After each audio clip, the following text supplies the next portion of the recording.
Hello, and welcome to Hypnotic Kicks channel. Real Madrid and Barcelona played last Sunday the Spanish Super Cup, and Barcelona won by 3-1, with Barcelona totally outstanding Real Madrid during the entire game, with Benzema just scoring the goal on the last minutes. After Real Madrid winning most of the last clashes between the two, did Xavi learn how to win the Real Madrid team, or Real Madrid underperformed and helped Barca win? First thing important to say is that Barcelona played in a 4-3-3 formation, but with Lewandowski as striker and Xavi and Dembele as wingers. And you are probably thinking that Xavi is not a winger.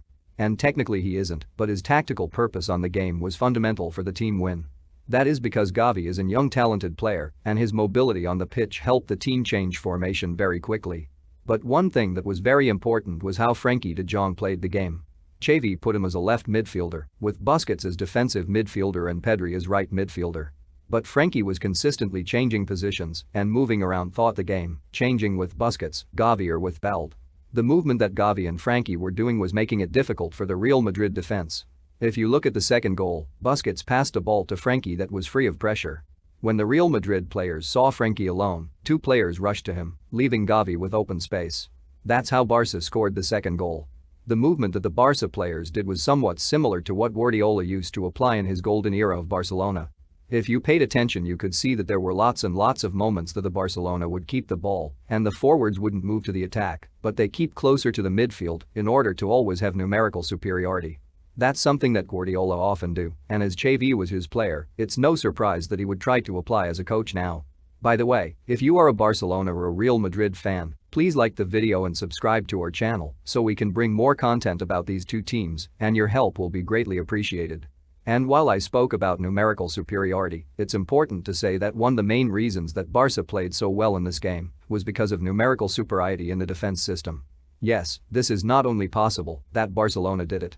The thing is that while Xavi's team used to press in a strong aggressive form on the start of the team play, but during the Super Cup game, Barcelona allowed Real Madrid to start the play with their center-backs or full-backs, but closed the paths with numerical superiority on the midfield, forcing Real Madrid to pass the ball from one side of the pitch to another until someone made a mistake. That's how Barcelona recovered the ball that resulted on the first goal. Speaking about Real Madrid, the team played also on a 4-3-3 formation, but with Vinicius Jr. and Valverde as wingers.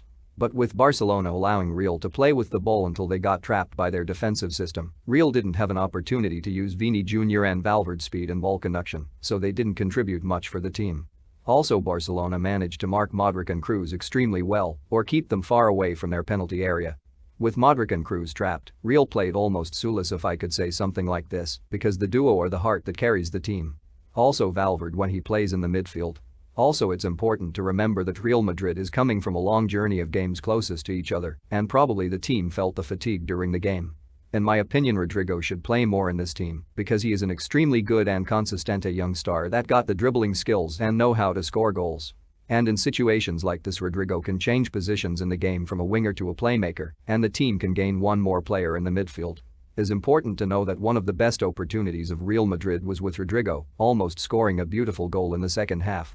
He is a type of player that is useful when the speed players, if you let me call it like this, like Vinicius Jr. aren't working.